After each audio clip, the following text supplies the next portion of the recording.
but it did get me condemned by Pat Robertson, so that was something. There it is. That's all you want in this life, really, is to be condemned by Pat Robertson. Me and Madonna were on the same segment. Pat Robertson's still alive, by the way. Have you seen him recently? Yeah. I was about to say R.I.P. He's like 300 years old, and he's sitting there like hunched over like an old troll in his chair, like, we've got to do something about these gays.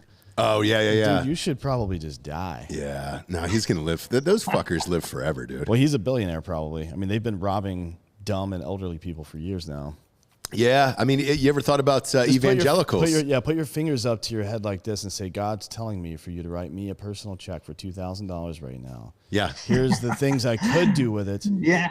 And then also, well, I did go down during my year of living biblically. I did spend some time with the Jerry Falwell folks, not with the Pat Robertson, and it was interesting. I mean, it was more nuanced than I thought, because I disagree with them. I think they're homophobic. Their creationism is ridiculous.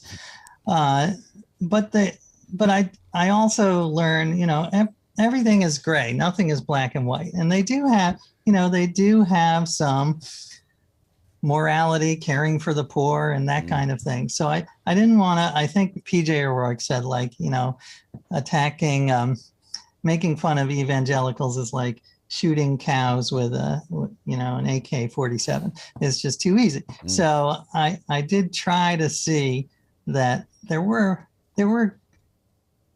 some good parts. There were some parts that were redeeming, even though I disagree with 99% of what they say.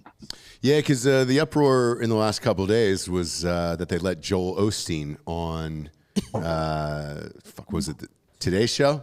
Yeah, Today Show. Oh, yeah? To promote his book or whatever the hell he had coming out. His book is called Hurricane ? Go fuck yourself. Oh, yeah. You're not staying in my house, bitch.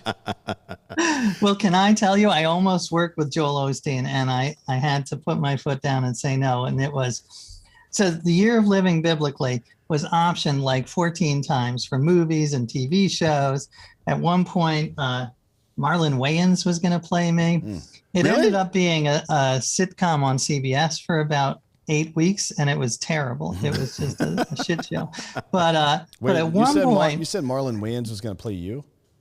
Yeah. Yeah. He's going to play me. You guys so there you go. You don't look that much. I think they look very close. Marlon's been on the show before. You guys look very similar. So yeah, you know him. So yeah. Well, anyway, they at one point it was going to be a reality show. And the producers pitched me on it like, yeah, it'll be really cool because we'll show the subtlety. We'll show the good parts of the Bible and the bad parts, and that it's not, all monolithic. And I was like, oh, that sounds really good. Well, cut to 6 months later, we are literally pitching Spike Network, like whatever it was called. Like, Spike TV. Yeah.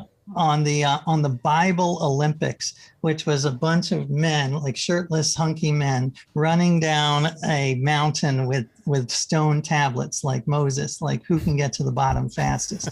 And I was like, oh, this is like a parody of what Hollywood is like. I am living a parody. Yeah. And then that didn't work out. So then they were like, oh, well, Joel Osteen just joined whatever it was, William Morris or whatever their agent was.